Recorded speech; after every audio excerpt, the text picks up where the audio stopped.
Now, I have not talked about the Transformers movies a lot on this channel, so let me just say this. The first 5 Michael Bay movies that we have here, the first one's good, then the others are pretty trash. The third one has 1 good hour of action, but 4 and 5 are like dog crap, and number 2 is like one of the worst. But then you got Bumblebee, which kind of came and went, but has my wife, Haley Steinfeld, I love you. But this movie is actually really good. Like, it is. It's a really good Transformers movie.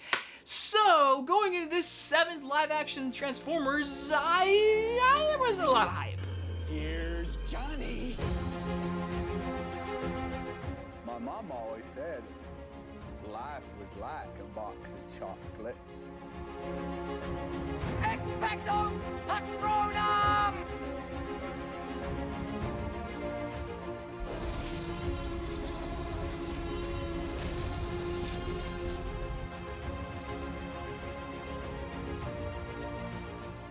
Transformers Rise of the Beast stars Anthony Ramos and Dominique Fishback, and is about during the 90s a new faction of Transformers, the Maximals, join the Autobots as allies in the battle for Earth. From director Steven Caple Jr., who gave us Creed 2, a pretty underrated Creed movie if you ask me, comes the new Transformers movie, and like I said, there wasn't hype for me, but I have a lot of people that I know who really enjoy the Transformers movies, and growing up, I can't lie, a lot of those movies are bad, but they're entertaining because of the CGI and the big action scenes. But Bumblebee got good characters, a good enough story with Bumblebee, and it was just a good story-based movie with a Transformer in it. This one, you got Transformers and you got The Beast, which is Beast Wars, basically, as a lot of people keep saying. And I said, you know what? Let's just see what this can give us. And I can say, for a 90s cartoon feel, I enjoy this movie. For what it is, it definitely works, even though I could say that 90s feel, even though it's a 90s set movie, which is only there because of the music, which was good.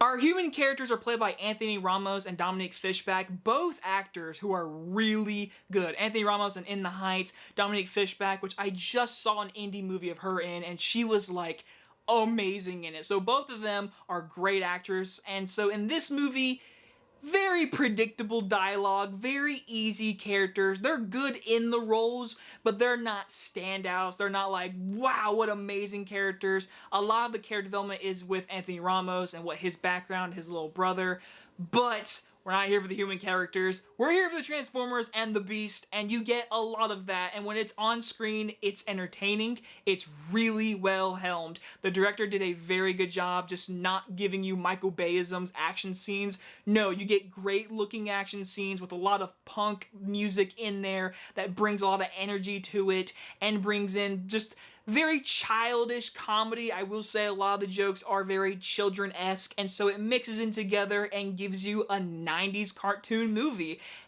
I enjoyed it. Like, seriously, there's not like, this movie's not gonna win an Oscar. This movie's not gonna be the dog crap of the Michael Bay Revenge of the Fallen stuff. No, no, no. But I will say, it's my second favorite Transformers movies. I think Optimus Prime was a really interesting character because in this movie, he kind of hates the humans and he just despises them and wants to get back to his Earth. He's like, screw Earth, I want to go back to my home. And you get Bumblebee, which Bumblebee's nice and all, but these Autobots work together. You have Pete Davidson, you got Liza from TikTok, I forget her last name, but these work together well enough for the story to work. And we've seen this story before. Bad guys need to get an artifact. They have it. They gotta go after it. They gotta cross the country to get it. It's very, very predictable story, but again, it's a fun movie. And a lot of you are saying, what about the animal beast Transformers? I forget their name. Don't come at me. Yeah, they're not the main focus. I mean, they're in a lot in the second half of the movie, but they're not the main focus for Rise of the Beast in the title. So I will say they were cool on screen and the sound design was really good, but it just didn't feel like they were the purpose. So if you're looking forward to them, don't put your high hopes too high. Overall, though, for a 7th movie, and we're finally moving away from Michael Bay stuff, I don't know how this franchise is doing box office-wise, but when this movie ended, I said I would want to see a sequel to this universe. I want to see them continue on. I want to see what they can do next. I will give Transformers Rise of the Beast a B. And again, no spoilers, but how the movie ended, I was like, that's an interesting idea. That's an idea that's been talked about before, so Hopefully they can pull it off. Hopefully the movie does really well. Again, if you're a huge Transformers fan, I would recommend this movie. If you're not a diehard fan, it's a so-so movie. I mean, it's entertaining, it's enjoyable. I move on with my day. And if you guys enjoyed this movie review, I'll see you guys in the next one. Bye-bye, everybody.